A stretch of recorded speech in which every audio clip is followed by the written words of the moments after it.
আসসালামু আলাইকুম। বিটিভি চট্টগ্রামের সংবাদে সবাইকে স্বাগত জানাচ্ছি কাজী মাহফুজুল হক। প্রথমে সংবাদ শিরোনাম। টানা কয়েকদিনের অতি ভারী বর্ষণ ও আকস্মিক বন্যায় বিপর্যস্ত হয়ে পড়েছে চট্টগ্রাম, কক্সবাজার ও পার্বত্য চট্টগ্রাম সহ বিস্তীর্ণ এলাকা।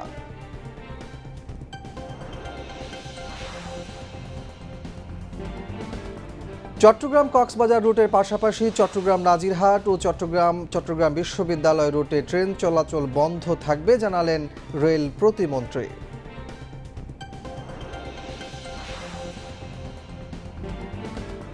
তথ্য ও সম্প্রচার মন্ত্রী জহিরুদ্দিন স্বপনের সঙ্গে নেদারল্যান্ডসের রাষ্ট্রদূতের সাক্ষাৎ।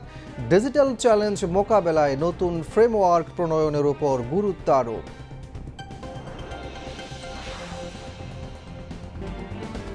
বাংলাদেশ ও পাকিস্তানের স্বরাষ্ট্রমন্ত্রী পর্যায়ে বৈঠক, নিরাপত্তা সহযোগিতা, আঞ্চলিক স্থিতিশীলতা, মাদক চোরাচালান প্রতিরোধ সহ বিভিন্ন বিষয়ে আলোচনা। ইরানে নতুন করে যুক্তরাষ্ট্রের হামলা, পূর্বের সমঝোতা স্মারকের শর্ত ভঙ্গ করেছে যুক্তরাষ্ট্র, অভিযোগ তেহরানের।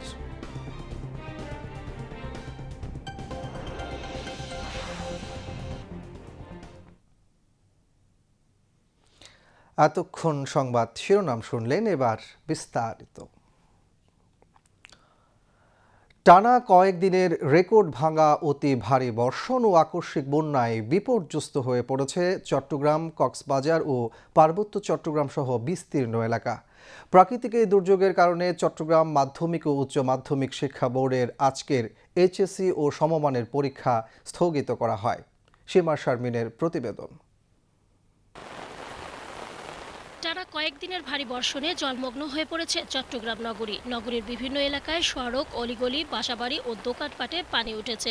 জনজীবন বিপর্যস্ত হয়ে পড়েছে। চট্টগ্রাম আবহাওয়া অফিসের তথ্য অনুযায়ী নগরীতে 412.3 মিলিমিটার বৃষ্টিপাত হয়েছে। এ হিসাবে প্রতি ঘন্টায় গড়ে 16.17 মিলিমিটার বৃষ্টি হয়েছে। আবহাওয়া দপ্তরের পূর্বাভাস অনুযায়ী আগামী কয়েকদিন চট্টগ্রাম, রাঙ্গামাটি ও খাগড়াছড়ি অঞ্চলে আরও 100 থেকে 200 মিলিমিটার বৃষ্টিপাত হতে পারে। একই সঙ্গে আগামী 4 থেকে 5 দিন দেশজুড়ে বৃষ্টি বা বজ্রসহ বৃষ্টির প্রবণতা অব্যাহত থাকার আশঙ্কা রয়েছে। ভারী বর্ষণ ও পাহাড়ি ঢলের কারণে চট্টগ্রাম ও পার্শ্ববর্তী এলাকার নদ নদীর পানি বাড়তে পারে বলে জানিয়েছে আবহাওয়া অধিদপ্তর। এই অবস্থায় নিচু এলাকায় স্বল্প মেয়াদী বন্যা এবং পাহাড়ি এলাকায় ভূমিধসের আশঙ্কায় সংশ্লিষ্ট কর্তৃপক্ষ সতর্কতা জারি করেছে। বৈরী আবহাওয়া ও বন্যা পরিস্থিতির কারণে চট্টগ্রাম শিক্ষা বোর্ডের আওতাধীন সব জেলার এইচএসসি ও সমমানের 8 জুলাইয়ের পরীক্ষা স্থগিত করা হয়েছে। কয়েকদিনের অবিরাম বর্ষণে চট্টগ্রাম এবং পার্বত্য চট্টগ্রামের 3 জেলায় তৈরি হওয়া জলাবদ্ধতা ও স্বাভাবিক জীবনযাত্রা ব্যাহত হওয়ায় গভীর দুঃখ প্রকাশ করেছেন ভূমি ও পার্বত্য চট্টগ্রাম বিষয়ক মন্ত্রণালয়ের প্রতিমন্ত্রী ব্যারিস্টার মীর মোহাম্মদ হেলাল উদ্দিন। প্রতিমন্ত্রী প্রাকৃতিকভাবে সৃষ্ট এই বৈরী আবহাওয়া থেকে নিজেদের জানমাল রক্ষা এবং ক্ষতিগ্রস্ত পরিবারগুলোকে সহায়তা করার জন্য চট্টগ্রাম বিভাগের স্থানীয় প্রশাসন, আইন শৃঙ্খলা রক্ষাকারী বাহিনী, বাংলাদেশ জাতীয়তাবাদী দল বিএনপি ও এর অঙ্গ সংগঠন সহ সকল জনপ্রতিনিধি, দলীয় নেতাকর্মী এবং স্থানীয় তরুণ সমাজকে সমন্বিতভাবে পাশে দাঁড়ানোর আহ্বান জানিয়েছেন। সরকারি প্রতিটি সংস্থাকে বলা হয়েছে যথাযথ ব্যবস্থা নেওয়ার জন্য এবং স্থানীয় ক্ষতিগ্রস্ত জনগণকে নিরাপদ আশ্রয় নেওয়ার জন্য তারা আপ্রাণ চেষ্টা করে যাচ্ছে। চেয়ারম্যান, মেম্বার ও সংশ্লিষ্ট সবাইকে নিজ নিজ এলাকা থেকে সতর্ক অবস্থানে থাকার জন্য বিনীতভাবে অনুরোধ করছি। পার্বত্য চট্টগ্রাম বিষয়ক মন্ত্রণালয়ের প্রতিমন্ত্রী এবং একজন রাজনৈতিক কর্মী হিসেবে আমি স্থানীয় জেলা, উপজেলা, পৌরসভা, ইউনিয়ন, ওয়ার্ড বিএনপি ও সকল অঙ্গ সহযোগী সংগঠনের নেতৃবৃন্দকে বিনীতভাবে অনুরোধ করছি এই দুর্যোগপূর্ণ পরিস্থিতিতে হাটাজারি সহ 3 পার্বত্য জেলার সর্বস্তরের জনগণের পাশে দাঁড়ানোর জন্য এবং তাদেরকে সহায়তা করার জন্য। এ সময় প্রতিমন্ত্রী বলেন, প্রধানমন্ত্রী তারেক রহমান চট্টগ্রাম ও পার্বত্য চট্টগ্রামের এই উদ্ভূত পরিস্থিতির সার্বিক খোঁজখবর রাখছেন এবং সংশ্লিষ্ট সকলকে প্রয়োজনীয় ব্যবস্থা গ্রহণের নির্দেশনা দিয়েছেন। 42 বছরের রেকর্ড ভেঙে হওয়া এই ভারী বর্ষণে চট্টগ্রাম এবং পার্বত্য চট্টগ্রামে চরম জনদুর্ভোগ তৈরি হয়েছে। বৈরী আবহাওয়ার কারণে চট্টগ্রাম বিমান ও ট্রেন চলাচল বিঘ্নিত হচ্ছে। এছাড়া রাঙ্গামাটি ও খাগড়াছড়িতে সড়কে পানি জমে যান চলাচল ব্যাহত হচ্ছে এবং পরিস্থিতি বিবেচনায় আগামী শুক্রবার পর্যন্ত বান্দরবানের সকল পর্যটন কেন্দ্র বন্ধ ঘোষণা করেছে জেলা প্রশাসন। সীমা শারমিন, বিটিভি নিউজ। এদিকে চট্টগ্রামে রেল লাইনের বিভিন্ন জায়গায় পানি উঠে যাওয়ায় ও পানি না নামা পর্যন্ত চট্টগ্রাম কক্সবাজার রুটের সকল ট্রেন চলাচল বন্ধ থাকবে বলে জানিয়েছেন রেল প্রতিমন্ত্রী হাবিবুর রশিদ। যাত্রীদের টাকা ফেরত দেয়া হবে বলেও জানান তিনি। সকালে বিশেষ ট্রেনে করে নগরীর ১৬ শহর জানালীহাট সেকশনের মধ্যবর্তী জায়গায় রেল লাইনের উপর পানি উঠে যাওয়ার স্থানটি তিনি পরিদর্শন করেন। এ সময় চট্টগ্রাম সিটি মেয়র, জেলা প্রশাসক, বিভাগীয় কমিশনার রেল প্রতিমন্ত্রীর সাথে ছিলেন। রেল লাইন প্রায় ২ থেকে ৩ ফুট পর্যন্ত পানিতে ডুবে আছে। পানি না কমায় কক্সবাজারের উদ্দেশ্যে কক্সবাজার এক্সপ্রেস সহ কক্সবাজার রুটের সকল ট্রেন যাত্রা বাতিল করা হয়েছে। অন্যদিকে গত রাতে পর্যটক এক্সপ্রেসের চট্টগ্রাম থেকে কক্সবাজারের যাত্রা বাতিল করা হয়। আজ সকালে ট্রেনটি চট্টগ্রাম থেকে ঢাকার উদ্দেশ্যে ছেড়ে গেছে। ঢাকার কমলাপুর স্টেশন থেকে গতকাল সকাল 6:30টায় যাত্রা শুরু করেছিল পর্যটক এক্সপ্রেস। বর্ষণের কারণে যেটা হচ্ছে যে রেকর্ড পরিমাণ বর্ষণ প্রায় 512 মিলিমিটারের মতো, কোথাও 1.5 ফুট, কোথাও 2 ফিট পর্যন্ত পানি উঠেছে। যতক্ষণ পর্যন্ত পরিবেশ উন্নতি না হবে এবং পানিটা নেমে না যাবে ততক্ষণ পর্যন্ত আমরা বন্ধ রাখবো। আর যারা যাত্রীরা টিকিট কেটেছেন তাদের টিকিটের অর্থ তারা ফেরত পাবেন। আর আমরা বৃষ্টির পরিমাণ রেল লাইন থেকে 5-6 ইঞ্চি পরিমাণ পর্যন্ত থাকলেও আমরা ট্রেন চালাতে পারবো। আমার আশাবাদী যে বৃষ্টিটা কমে গেলে আমরা আবারও চট্টগ্রাম আর কক্সবাজার রেল চলাচল আবার শুরু হবে। তবে ঢাকা চট্টগ্রাম রেল চলাচলের যেহেতু এখনো পরিবেশ আছে, এটি অব্যাহত থাকবে। এদিকে রেলওয়ের এক সংবাদ বিজ্ঞপ্তিতে জানানো হয়, পরবর্তী নির্দেশ না দেওয়া পর্যন্ত চট্টগ্রাম কক্সবাজার রুটের পাশাপাশি চট্টগ্রাম নাজিরহাট ও চট্টগ্রাম বিশ্ববিদ্যালয় রুটে ট্রেন চলাচল বন্ধ থাকবে। অতি সক্রিয় মৌসুমি বায়ু ও লঘু চাপের কারণে চট্টগ্রাম অঞ্চলসহ প্রায় দেশ জুড়ে চলছে লাগাতার বৃষ্টি। বিশেষ করে গত 4 দিনে চট্টগ্রামে রেকর্ড পরিমাণ বৃষ্টিপাত হয়েছে। আবহাওয়া অধিদপ্তর বঙ্গোপসাগরে তথা সমুদ্র বন্দরে 3 নম্বর সতর্ক সংকেত দেখে যেতে বলেছে। ভারী বর্ষণে পাহাড় ধসে নগরের চশমা হিলে নিহত হয়েছে এক শিশু। পাহাড় ধসের দুর্ঘটনা এড়াতে পাহাড়ের পাদদেশে বসবাসকারীদের আশ্রয় কেন্দ্রে অবস্থান নেওয়ার জন্য প্রশাসন প্রয়োজনীয় ব্যবস্থাও গ্রহণ করেছে। সুরেশ কুমার দাসের প্রতিবেদন। চট্টগ্রামে গত 5 জুলাই থেকে লঘু চাপের কারণে শুরু হয়েছে অতি ভারী বর্ষণ। সেদিন থেকে আজ দুপুর পর্যন্ত চট্টগ্রাম আবহাওয়া অধিদপ্তর 784 মিলিমিটার বৃষ্টিপাত রেকর্ড করেছে। 1984 সালের পর থেকে চট্টগ্রামে এক নাগারে এত বৃষ্টিপাত আর হয়নি বলে আবহাওয়া অধিদপ্তর জানিয়েছে।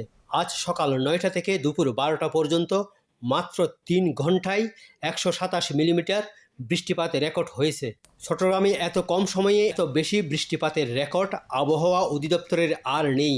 চট্টগ্রাম অঞ্চলে 4 তারিখ পর্যন্ত কোনো বৃষ্টি ছিল না, মেঘমুক্ত আকাশ ছিল। 5 তারিখ সকাল থেকে আমরা বৃষ্টি শুরু পেয়েছি, অদ্যাবধি চলতেছে এখনো। গত 5 তারিখ সকাল 6টা হতে 6 তারিখ সকাল 6টা পর্যন্ত আমরা 138.2 মিলিমিটার বৃষ্টি রেকর্ড করেছি এবং সকাল 6 তারিখ সকাল 6টা হতে 7 তারিখ সকাল 6টা পর্যন্ত 282 মিলিমিটার বৃষ্টি রেকর্ড করেছি এবং 7 তারিখ সকাল হতে 8 তারিখ সকাল 6টা পর্যন্ত 289 মিলিমিটার বৃষ্টি রেকর্ড করেছি। 4 দিনের টানা বর্ষণে চট্টগ্রাম নগরে পাহাড় ধসে এক শিশু মারা গেছে। নগরের চশমা হিলে নিহত শিশুর পরিবারের সাথে দেখা করে তাদের সান্ত্বনা জানান Chittagong city mayor doctor Shahadat Hossain. এদিকে পাহাড়ে বসবাসকারীদের সতর্কতা অবলম্বন ও আশ্রয়কেন্দ্রে অবস্থান নিতে সচেতনতা কার্যক্রম সহ প্রয়োজনীয় উদ্যোগ নিয়েছে প্রশাসন। তবে চট্টগ্রামে প্রবল বর্ষণে জনজীবনে ছন্দপতন ঘটেছে। খেটে খাওয়া মানুষের আয় রোজগার কমে গেছে। নগরের নিম্ন এলাকার কোথাও কোথাও সাময়িক জলাবদ্ধতা সৃষ্টি হয়েছে। আমরা খুব দুর্ভোগে আছি, আমাদের রাস্তাঘাট সব পানির তলায় নেমে যেতে হয়েছে। আশা করি প্রশাসন আমাদের সিটি কর্পোরেশন এগুলোর দিকে একটু নজর দিবেন, এটাই আমরা প্রত্যাশা করি। আমি দেখেছি অনেক জায়গায় ঘুরেছি, দেখেছি যে আগের চেয়ে মোটামুটি ভালোর দিকে প্রশাসন আনতে পেরেছে, আগের চেয়ে জলাবদ্ধতা কম হয়েছে। ভোগান্তি তো একটু হয়, বৃষ্টি যেহেতু এটা আল্লাহর নিয়ামত, কিছু করার নাই, সমস্যা তো হবে স্বাভাবিক। লোকজন কম আছে তো এই কারণে ভাড়া একটু কম হয়, এই কারণে গাড়ি বন্ধ রাখছে। কাকা বৃষ্টির ভিতরে পানি গাজিলে গাড়িটাই চালাই দাঁড়িয়ে না, যা কষ্ট মানুষের, ইনকামই নেই। এখন 200, 300, 400 এরকম হয় আর আবহাওয়া অধিদপ্তর জানিয়েছে এই টানা ভারী বর্ষণ অন্তত আরও 3 থেকে 4 দিন স্থায়ী হবে। চলতি মাসের দ্বিতীয়ার্ধ থেকে বর্ষা স্বাভাবিক রূপ ফিরে পাবে। এই সপ্তাহ জুড়েই এরকম পরিস্থিতি বিরাজ করবে, তবে বৃষ্টির তীব্রতা হয়তো কমে আসবে, কখনো মাঝারি, কখনো ভারী, কখনো হালকা বৃষ্টি দেখা যাবে। এই মাসের প্রথমার্ধেই বৃষ্টিপাত বেশি হয়তো চট্টগ্রামে থাকবে, তারপরে বৃষ্টিপাতের সম্ভাবনা কমে যাবে। বৃষ্টিপাত এবং জোয়ারের কারণে কর্ণফুলী নদীতে পানির উচ্চতা 4.36 মিটারে উঠবে।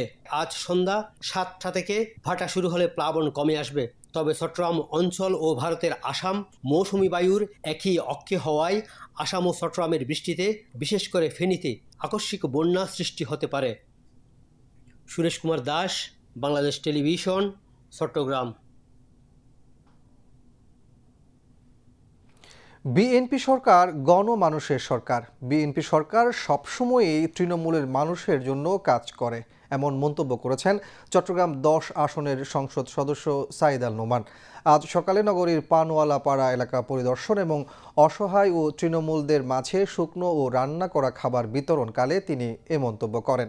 এ সময় ওয়ার্ড বিএনপি নেতা মোহাম্মদ ইকবাল হোসেন, রেজাউল করিম মিন্টু সহ অন্যান্য নেতাকর্মীরা উপস্থিত ছিলেন। পরে তিনি চট্টগ্রামের লালখান বাজার ও মতিঝর্ণা এলাকায় পাহাড়ে থাকা ঝুঁকিপূর্ণ এলাকা পরিদর্শন করেন।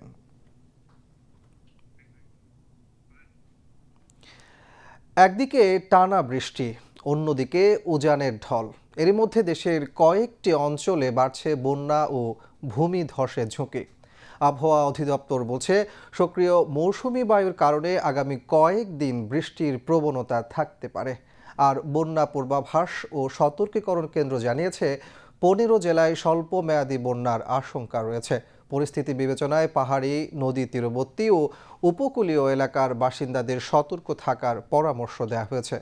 কুমার বিশ্বজিৎ রায়ের প্রতিবেদন। গভীর নিম্নচাপ দুর্বল হয়ে গেলেও এখনও কাটেনি এর প্রভাব।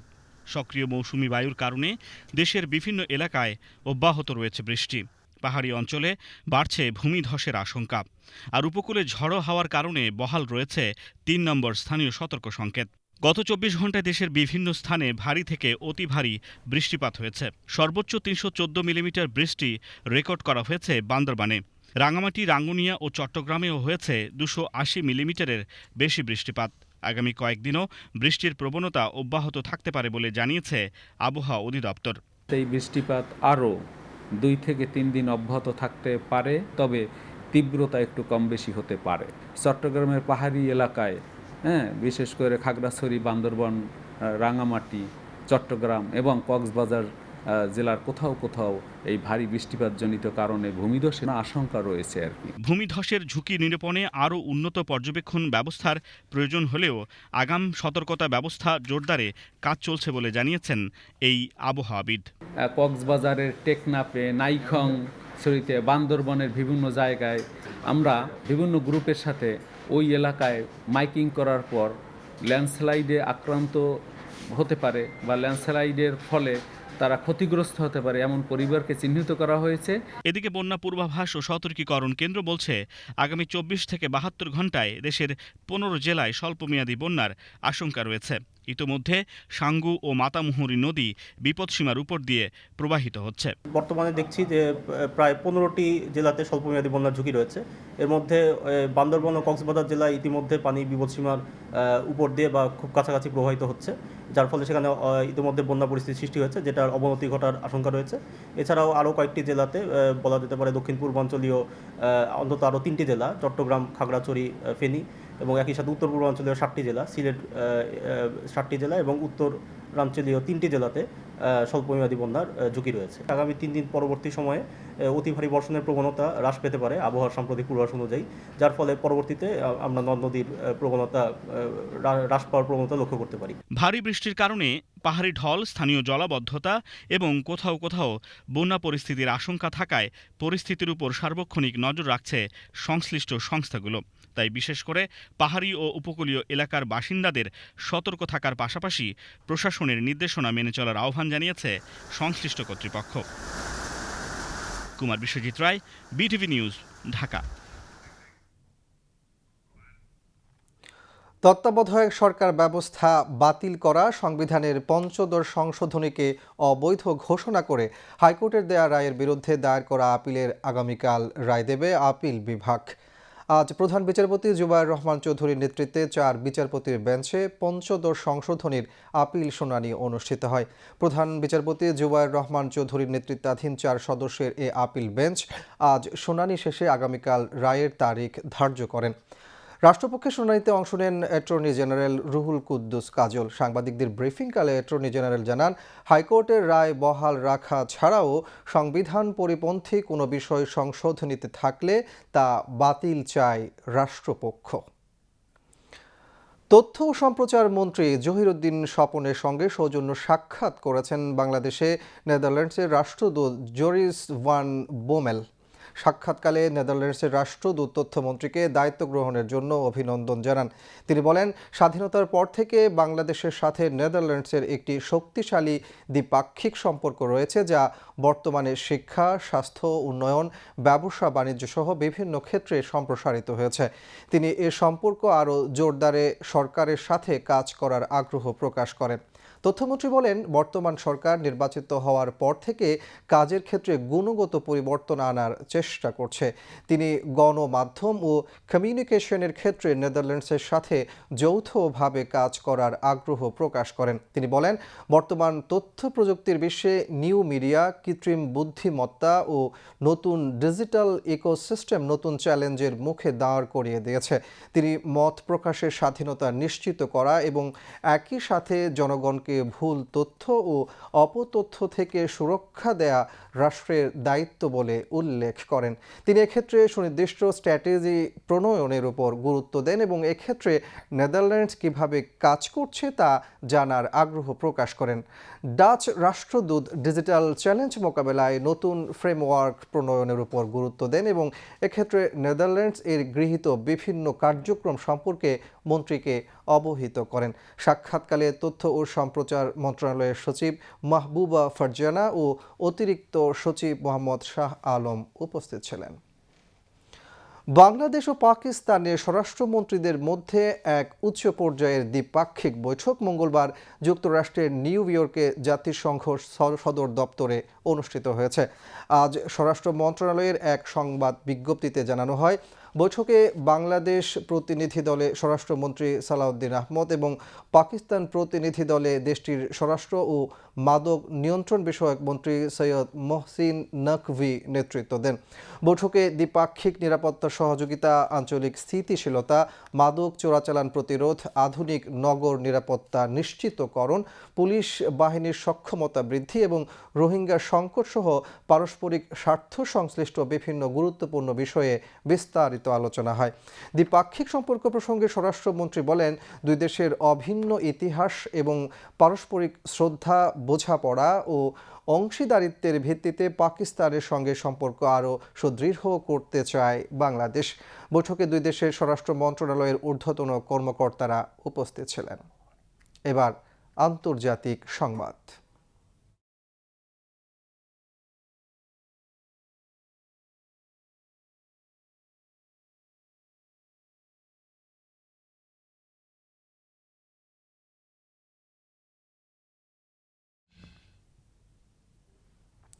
বাহরাইন ও কুয়েতে থাকা যুক্তরাষ্ট্রের 85টি গুরুত্বপূর্ণ সামরিক স্থাপনা লক্ষ্য করে হামলা চালিয়েছে ইরান।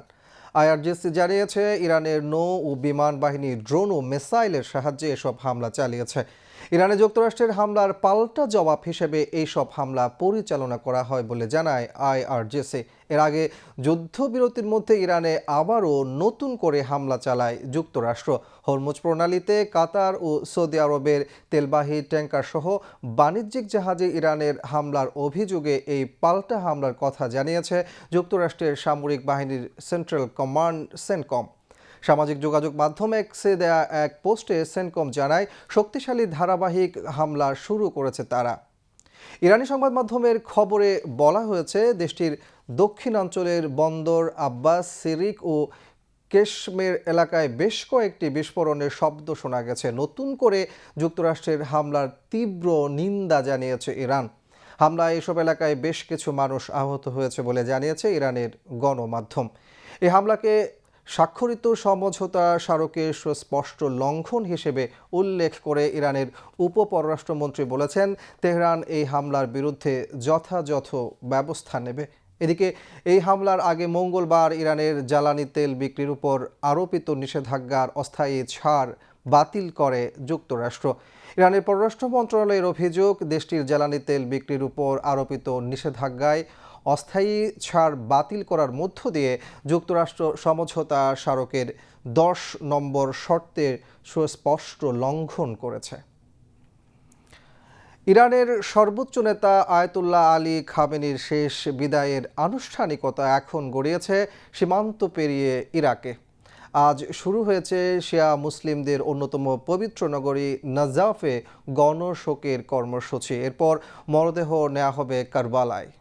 কয়েকদিন ব্যাপী এই রাষ্ট্রীয় শোক যাত্রার শেষ গন্তব্য ইরানের মাশহাদ। জাকিয়া জামান আনিকার ডেস্ক রিপোর্ট। ইরানে কয়েকদিন ব্যাপী রাষ্ট্রীয় শোকানুষ্ঠান শেষে এবার ইরাকে শুরু হয়েছে আয়াতুল্লাহ আলী খামেনির শেষ বিদায়ের আনুষ্ঠানিকতা। মঙ্গলবার রাতে বিশেষ বিমানে খামেনির মরদেহ ইরাকের পবিত্র নগরী নাজাফে পৌঁছায়। নাজাফ আন্তর্জাতিক বিমানবন্দরে মরদেহ গ্রহণ করেন ইরাকের প্রধানমন্ত্রী আলী আল জাইদি, দেশটির জ্যেষ্ঠ সরকারি কর্মকর্তা, শিয়া ধর্মীয় নেতারা এবং ইরানের প্রেসিডেন্ট মাসুদ পেজেশকিয়ান। বিমানবন্দরে রাষ্ট্রীয় মর্যাদায় গার্ড অব অনারও দেয়া হয়। আজ স্থানীয় সময় সকাল থেকেই নাজাফে শুরু হয়েছে গণশোকের কর্মসূচি। মরদেহ বহন করা হবে শহরের গুরুত্বপূর্ণ সড়কগুলো দিয়ে। শেষ শ্রদ্ধা জানাতে ইরাকের বিভিন্ন অঞ্চল ছাড়াও প্রতিবেশী দেশগুলো থেকে লাখো মানুষের সমাগমের প্রস্তুতি নেওয়া হয়েছে। নাজাফ শিয়া মুসলিমদের কাছে অত্যন্ত পবিত্র, কারণ এখানে রয়েছে হযরত আলীর মাজার। আর সেই কারণেই খামেনির রাষ্ট্রীয় শোকযাত্রার অন্যতম গুরুত্বপূর্ণ পর্ব হিসেবে বেছে নেওয়া হয়েছে এই শহরকে। এর মধ্য দিয়ে শুধু ধর্মীয় আবেগ নয়, আঞ্চলিক শিয়া ঐক্যের প্রতীকী বার্তাও দিতে চাইছে তেহরান। রয়টার্স জানিয়েছে, নাজাফের কর্মসূচি শেষে মরদেহ নেওয়া হবে কারবালায়। ইমাম হোসাইনের মাজার কেন্দ্রিক এই শহরেও ধর্মীয় আনুষ্ঠানিকতা ও জনসাধারণের শ্রদ্ধা নিবেদনের আয়োজন করা হয়েছে। এরপর মরদেহ ফিরিয়ে নেওয়া হবে ইরানে। সপ্তাহের শেষ দিকে জন্মস্থান মাশহাদে ইমাম রেজার মাজার প্রাঙ্গণে দাফন সম্পন্ন করার কথা রয়েছে। অ্যাসোসিয়েটেড প্রেসের বিশ্লেষণে বলা হয়েছে, এই 6 দিনের রাষ্ট্রীয় শোকানুষ্ঠান শুধু একজন নেতার বিদায় নয়, বরং সাম্প্রতিক যুদ্ধের পর দেশের ভিতরে রাজনৈতিক স্থিতিশীলতা ও জাতীয় সংহতির বার্তা দেওয়ারও একটি বড় প্রচেষ্টা। একই সঙ্গে মধ্যপ্রাচ্য জুড়ে ইরানের ধর্মীয় ও রাজনৈতিক প্রভাব প্রদর্শনের সুযোগ হিসেবেও দেখা হচ্ছে এই আয়োজনকে। জাকিয়া জামান আনিকা, বিটিভি নিউজ।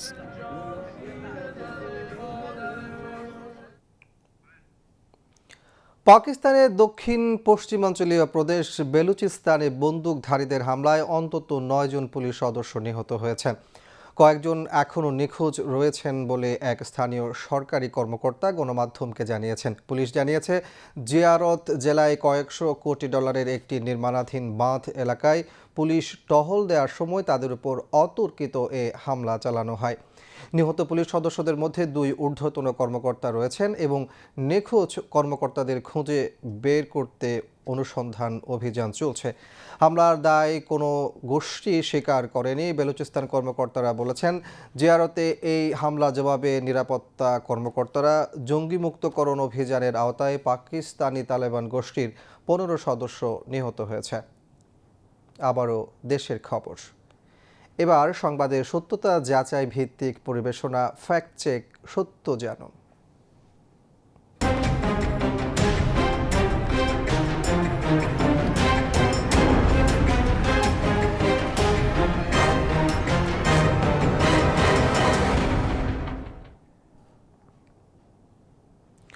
সম্প্রতি পাকিস্তানের পতাকা নিয়ে মোটরসাইকেল র্যালির একটি ছবি সামাজিক যোগাযোগ মাধ্যমে ছড়িয়ে পড়েছে। দাবি করা হচ্ছে এটি বাংলাদেশের ঘটনা, কিন্তু অনুসন্ধানে উঠে এসেছে ভিন্ন তথ্য।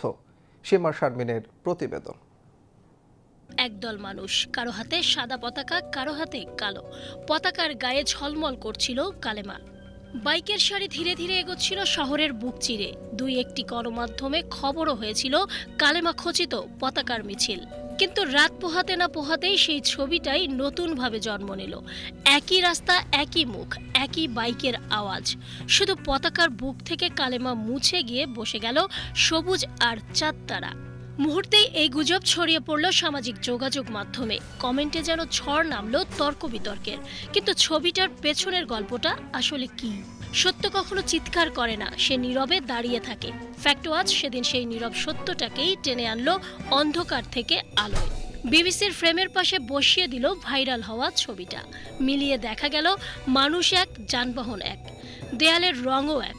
বদলেছে শুধু পিক্সেলের একটা আস্তরণ, ফটোশপের একটা চালাকি। একটা বিকৃত ছবি 10 মিনিটে জাতির মেজাজ বদলে দিতে পারে, আর সেই মিথ্যেকে খুঁড়ে সত্য বের করতে লাগে পরিশ্রম আর সময়। গুজব কখনো নতুন কিছু বানায় না, সে শুধু পুরনো সত্যকে নতুন করে রাঙিয়ে দেয়। পতাকা বদলানো যায় কিন্তু ইতিহাস নয়। তাই আপনার একটা ক্লিকেই ঠিক করে দেয় মিথ্যা জিতবে নাকি সত্য টিকে থাকবে।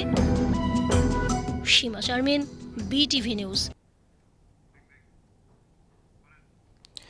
চট্টগ্রাম মহানগরের বায়দি থানাধীন বাংলা বাজার ব্যাংক কলোনি পাহাড়ের ফাটলস্থল পরিদর্শন করেছেন ভূমি ও পার্বত্য চট্টগ্রাম বিষয়ক প্রতিমন্ত্রী ব্যারিস্টার মীর মোহাম্মদ হেলাল উদ্দিন এবং city mayor doctor Shahadat Hossain. এ সময় প্রতিমন্ত্রী পাহাড়ে ঝুঁকিপূর্ণভাবে বসবাসকারীদের সতর্ক করেন এবং আশ্রয় কেন্দ্রে প্রধানমন্ত্রীর পক্ষ থেকে সরকারি সহায়তা পৌঁছে দেওয়ার কথা জানান।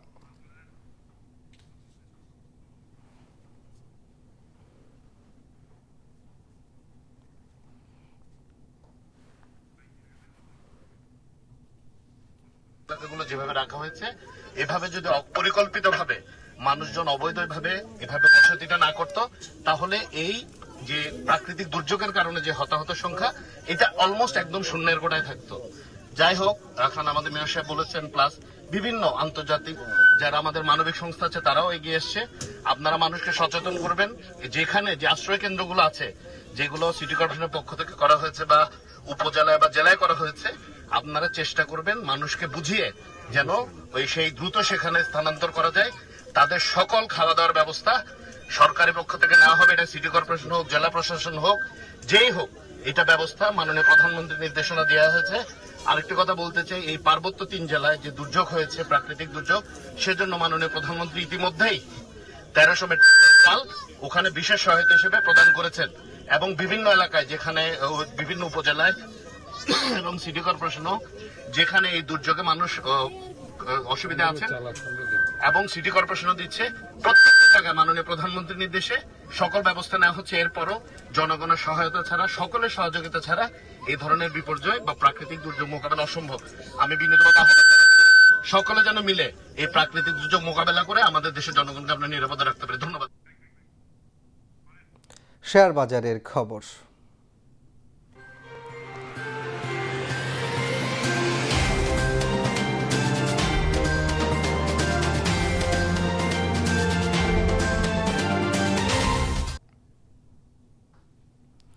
টানা কয়েকদিন চাঙ্গা থাকার পর চট্টগ্রাম স্টক এক্সচেঞ্জের শেয়ারের দরপতন হয়েছে। আজ শেয়ার লেনদেন ও মূল্যসূচক দুটোই কমে গেছে।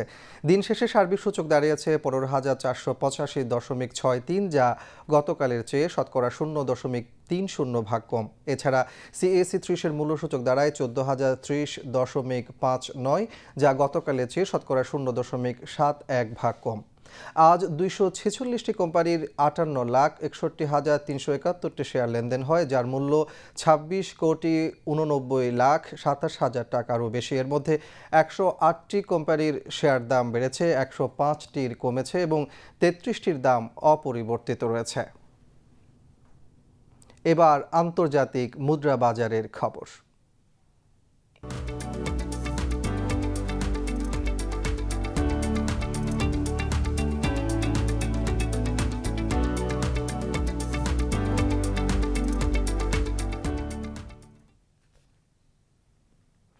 আজ বাংলাদেশি মুদ্রায় বিভিন্ন দেশের মুদ্রার বিনিময় হার ইউএস ডলার 122 টাকা 85 পয়সা, সিঙ্গাপুর ডলার 95 টাকা 7 পয়সা, অস্ট্রেলিয়ান ডলার 85 টাকা 12 পয়সা, কানাডিয়ান ডলার 86 টাকা 52 পয়সা, হংকং ডলার 15 টাকা 53 পয়সা, ইউরো 140 টাকা 22 পয়সা, ব্রিটিশ পাউন্ড 164 টাকা 12 পয়সা, সৌদি রিয়াল 32 টাকা 45 পয়সা, কাতার রিয়াল 33 টাকা 42 পয়সা, ইউএই দিরহাম 33 টাকা 18 পয়সা, কুয়েতি দিনার 395 টাকা 12 পয়সা, মালয়েশিয়ান রিঙ্গিত 29 টাকা 87 পয়সা, থাই বাথ 3 টাকা 64 পয়সা, ভারতীয় রুপি 1 টাকা 29 পয়সা ও চীনা ইউয়ান 18 টাকা 5 পয়সা। এবার আবহাওয়ার খবর।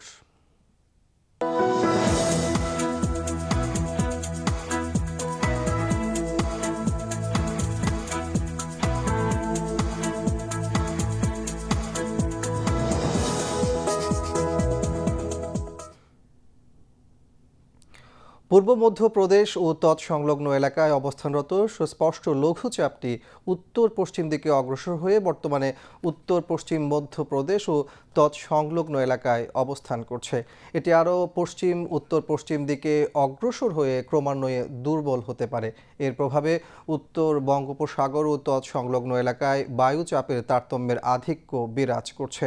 সমুদ্র বন্দরসমূহ উত্তর বঙ্গোপসাগর ও তৎসংলগ্ন বাংলাদেশের উপকূলীয় এলাকার উপর দিয়ে ঝোড়ো হাওয়া বয়ে যেতে পারে।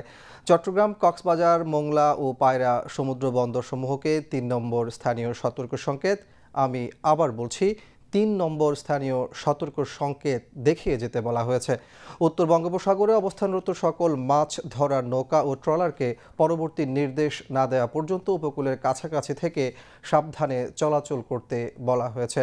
এদিকে পতেঙ্গা আবহাওয়া অফিস জানিয়েছে আগামীকাল সন্ধ্যা 6টা পর্যন্ত চট্টগ্রাম ও পার্শ্ববর্তী এলাকায় আকাশ আংশিক মেঘলা অথবা সাময়িকভাবে মেঘাচ্ছন্ন থাকতে পারে।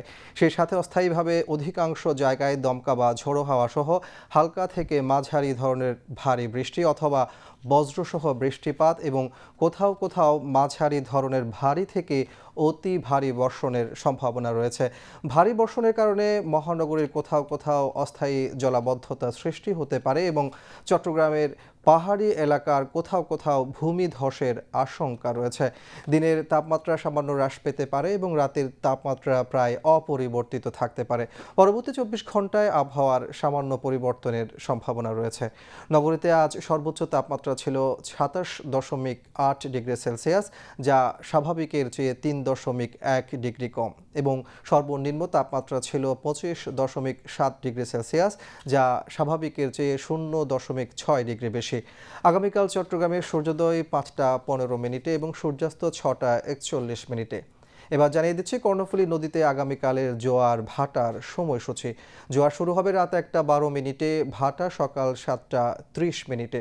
পরবর্তী জোয়ার শুরু হবে দুপুর 2টা 6 মিনিটে এবং